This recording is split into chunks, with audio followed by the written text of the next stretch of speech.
Welcome back guys. Success frame में मैं संध्या आपका स्वागत करती हूं।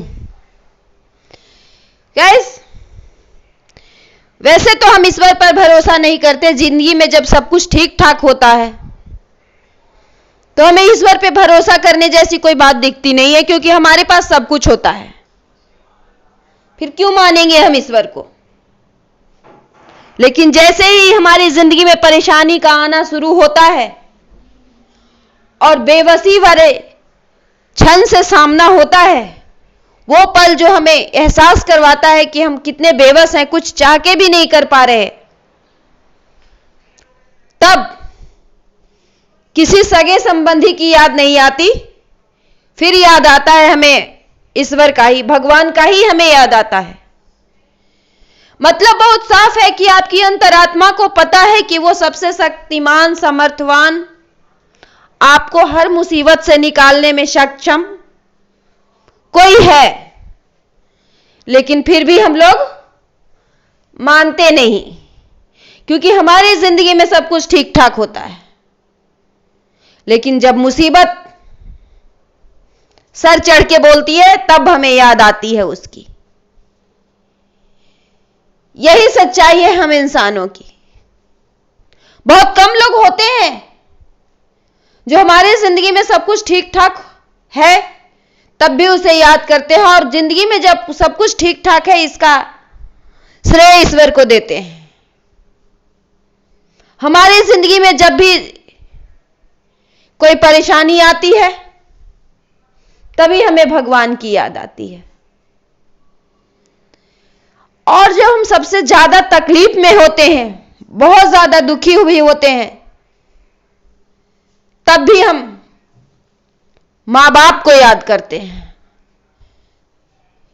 बेबसी भरे क्षण में जब हम अकेले होते हैं और हमारी मदद कोई नहीं करता, तब हम अपने पेरेंट्स को, माता पिता को भी याद करते हैं।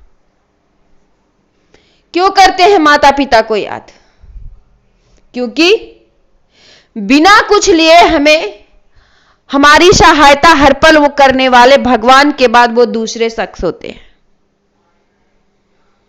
जब भी हम बीमार होते हैं या कोई ऐसी परेशानी में घिर जाते हैं जब हमारी कोई साथ नहीं देता, तब हम माता पिता को याद करते हैं, और वो हमारी जितनी भी होती है मदद भी करते हैं। तो आपको एक समानता नहीं दिख रही इन दोनों बातों में? और जब हमारे माता पिता भी हमारी काम बनाने में सक्षम नहीं होते, तब हम उस जगत के पिता को पुकारते हैं। लेकिन समस्या यही है कि जब हमारी जिंदगी में सब कुछ ठीक ठाक होती है तब हम उसे नहीं, अगर हम तब भी उसे याद करते रहे तो शायद जिंदगी इतनी बेबस और इतनी बेबसी महसूस ना कराए कि हम कितने बेबस हैं। हमारे अकल पे तब तक पर्दा पड़ा रहता है जब तक कि हम मजबूर नहीं हो जाते, मायूस नहीं हो जाते जिस सारे जहां से।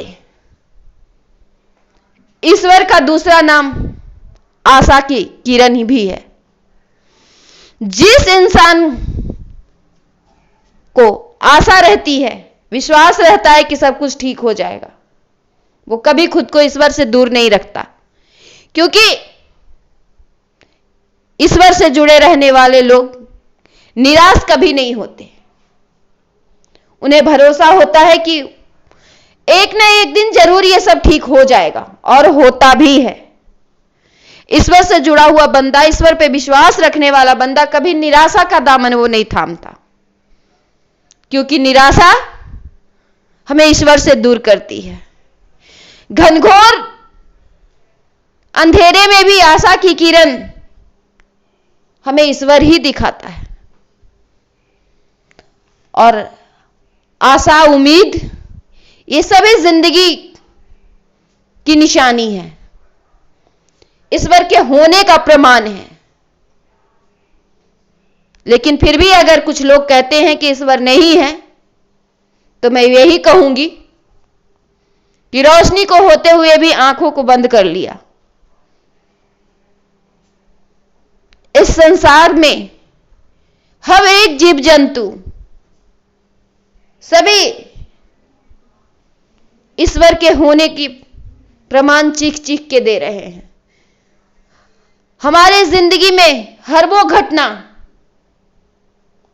जिसका हमें पता नहीं होता और अचानक आता है,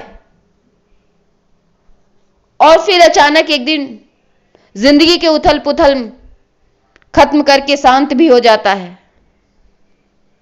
ये सब प्रमाण है इस बात के।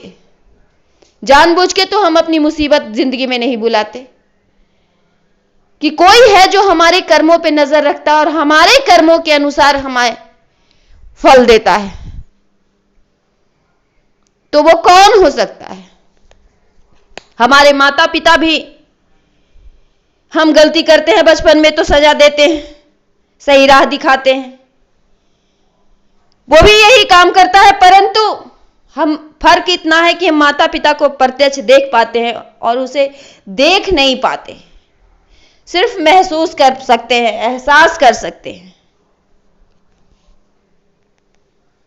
जब तक इस संसार पर आशा जिंदा है, उम्मीद बाकी है, ईश्वर के होने का इससे बड़ा और कोई प्रमाण नहीं।